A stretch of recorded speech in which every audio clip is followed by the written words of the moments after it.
En pleine crise de l'itinérance, d'ailleurs, on vous en parlait hier, de ces commerçants qui en avaient assez de devoir composer avec le quotidien de la clientèle vulnérable, imprévisible aussi. Eh bien, aujourd'hui, c'est une propriétaire de CPE qui appelle à l'aide pour protéger une autre clientèle vulnérable, les jeunes enfants. Yves Poirier. Des parents qui laissent leurs enfants devant des personnes en train de consommer des drogues dures, devant un nuage de crack.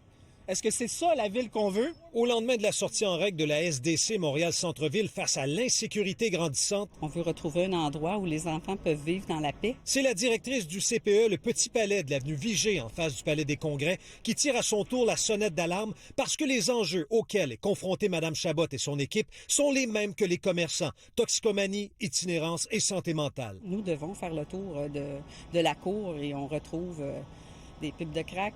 On a des alcôves sur les côtés, alors c'est une belle place pour ces réfugiés. Et il y a les odeurs, que dire de les odeurs? Sylvie Chabot n'en est pas à sa première intervention médiatique. On a même vu dans le passé un policier escorter les tout-petits lors des marches extérieures. Mardi, elle est allée plus loin en réclamant une relocalisation urgente du CPE dans ses anciens locaux de la rue Notre-Dame près du Palais de justice qu'il occupait avant un dégât d'eau. Elle espère notamment recevoir un appui financier pour compenser les frais d'un éventuel déménagement. Il faut aussi s'entendre sur la résiliation du bail sans pénalité avec la SQI dans les locaux actuels. Donc, rompre un bail pour avoir des conséquences financières. Des très grosses conséquences financières pour une organisation comme un CPE, évidemment. On parle de dizaines de milliers de dollars.